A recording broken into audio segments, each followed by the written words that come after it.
o estudo, e Guiné-Bissau, provavelmente, 2 grandes agências de governo estarão financiando. O que eu estou dizendo aos senhores é o seguinte: o Brasil estamos cumprindo com a instrução do senhor presidente da República. Estamos tentando aumentar o número de produtores de etanol. Mas estamos fazendo muito mais do que isso. Tanto estamos que a União Europeia me chamou reclamando, com ciúmes. Mas por que com os Estados Unidos? Por que vocês não fizeram essa cooperação triangular conosco?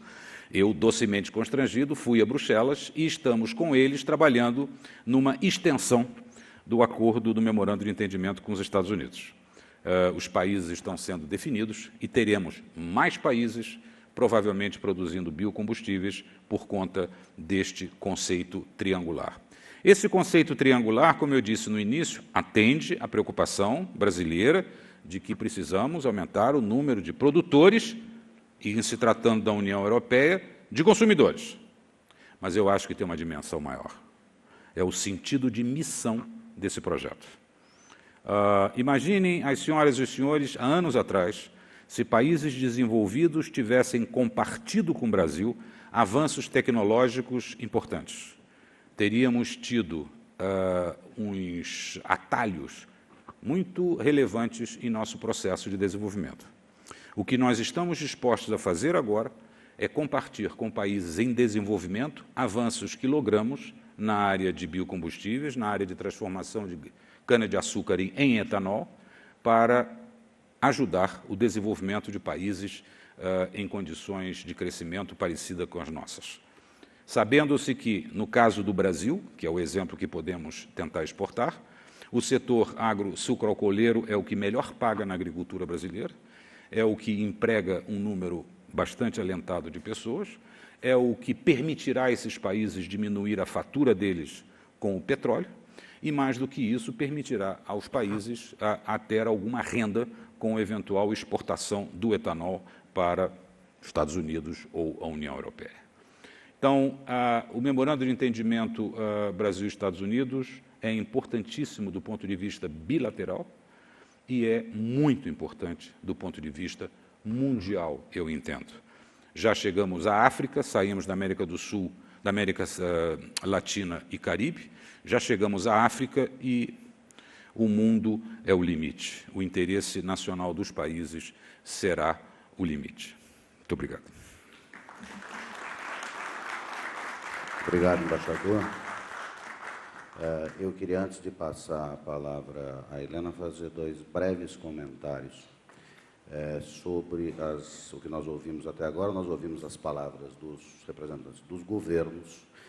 O embaixador Sobel fez, eu creio, uma menção muito importante que eu acho que passa, às vezes, desapercebida no Brasil. Me dá a impressão que as pessoas aqui acreditam, por alguma razão, que é um mistério para mim, que nada muda nos Estados Unidos. Os Estados Unidos é, talvez, uma das sociedades mais dinâmicas do planeta.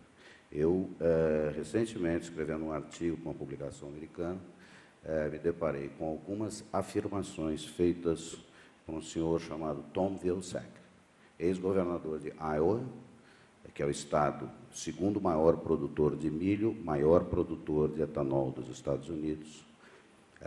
O governador Tom Vilsack é hoje o ministro da Agricultura dos Estados Unidos. Dias antes de assumir a sua função, disse à revista Rolling Stones, como havia dito antes a outras publicações, que os Estados Unidos devem, sim, considerar o etanol do Brasil, que é considerado, na definição da Environmental Protection Agency, um advanced ethanol, porque reduz emissões de carbono.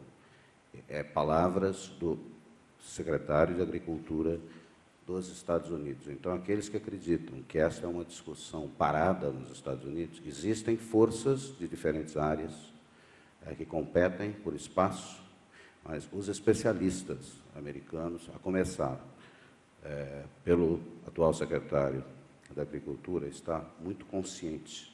E exatamente pelo que disse o embaixador sobre a dificuldade que os americanos terão de cumprir o mandato do etanol soberanamente estabelecido pelo governo dos Estados Unidos, é que se abre aí o horizonte de cooperação, mesmo no nível bilateral da comercialização. Uma outra observação que eu gostaria de fazer é reagindo um pouco a algo, comentando algo que o embaixador Amado disse, quando mencionou que nos Estados Unidos, enfim, os cientistas que trabalham hoje em energia renovável, 50% deles, pelo menos, vêm do setor privado.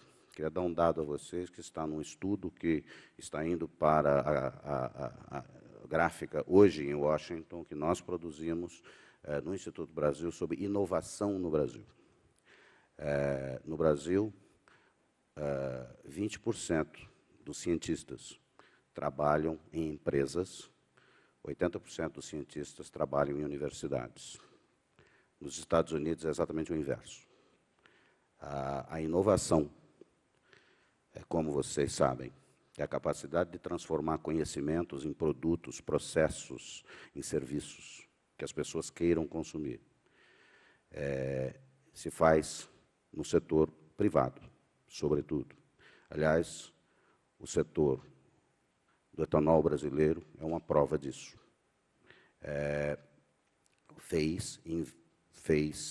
Enfim, construiu uma indústria junto com os pesquisadores da Embrapa, mas com muito investimento feito pelo próprio setor. Eu acho que é importante ter em mente, e o nosso estudo estará à disposição dentro de 2 semanas no nosso site na internet. Eu queria passar agora à segunda etapa dos expositores, que são justamente aqueles que trabalham hoje na pesquisa, que estão nos laboratórios, que estão nas universidades, estimulando essa pesquisa dos vários tipos de biocombustível, na linha da cooperação bilateral. E eu gostaria, então, de iniciar essa parte da nossa conversa passando a palavra à doutora Helena Schum. Eu creio que o embaixador Amado pede desculpas, ele precisa se ausentar para retornar a Brasília.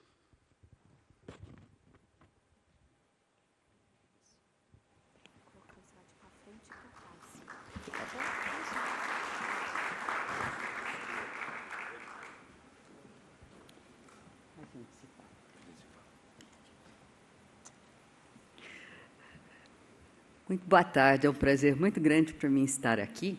Ambassador Sobol, should I speak English or Portuguese?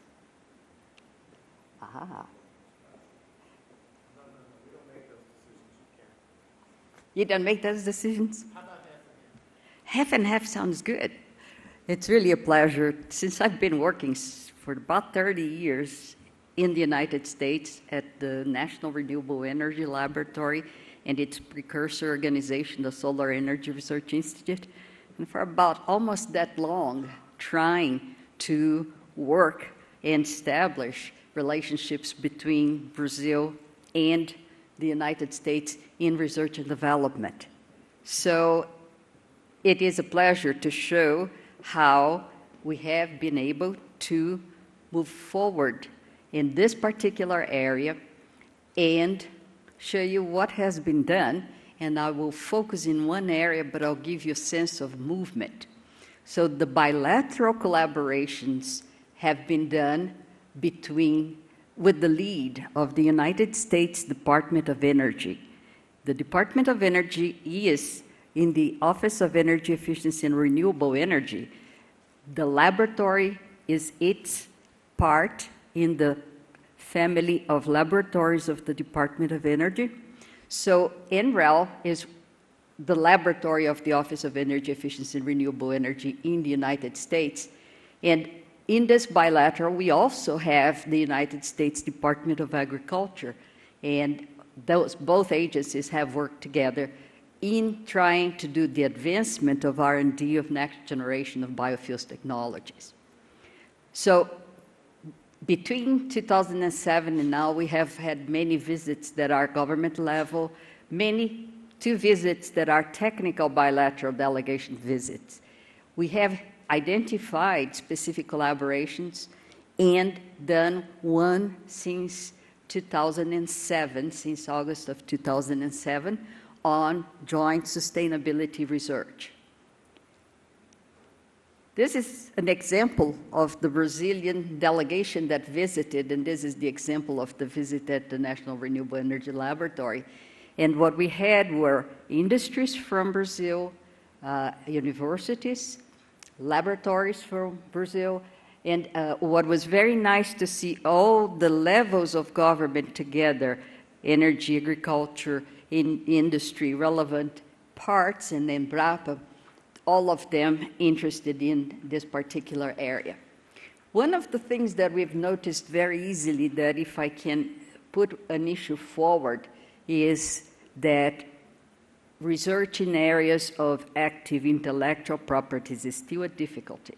We have to solve in both countries how we can collaborate in areas of intense intellectual property. So we separated issues or areas where this was not an issue.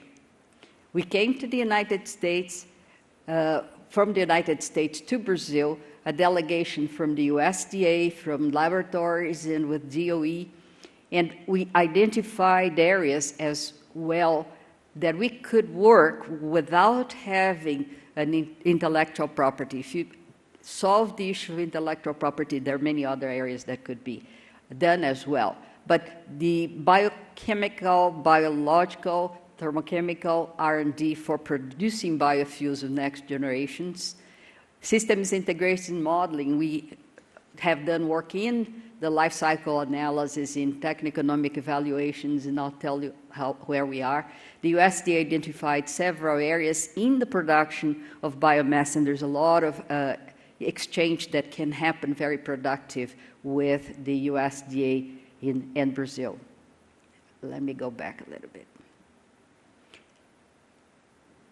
The cooperation we have one effective memorandum that's under implementation, that's between Petrobras and Enel, and we are deciding the specific topics to move on. And one with the Ministry of Science and Technology, the project has been defined in the Brazilian side. It hasn't been financed yet. When it gets financed, we then do the joint statements of work and we start working together, and that will include several organizations in areas of non-proprietary agreements. Where I think there was a very fruitful collaboration, and I hope you agree with me at the end. The first part that we did was to look at harmonization of greenhouse gas measurements, life cycle analysis, and trying to compare the Brazilian sugarcane ethanol, the bagasse power, and ethanol in future technologies with the U.S. corn ethanol and the future improvements in those. Also comparison between the two. And the other factors include land use change. They also include how do we measure pilot studies that will actually shed light and allow us to shed light on indirect and direct land use change values. How did we do the project? Across the chain. So in Brazil, obviously, it was sugarcane based. In the United States, a variety of feedstocks, but particularly sugarcane, and trying to use, similarly to Brazil, we are currently only using the grain, but what we did is, let's do like Brazil does. Brazil collects the bagasse. Brazil also will collect, most of it is already doing so, the trash that comes with it. So let's see what happens if the United States starts using similar technologies to produce more electricity heat from their own facilities. And I must admit and put a very big thank you note here to UNICA, because UNICA has helped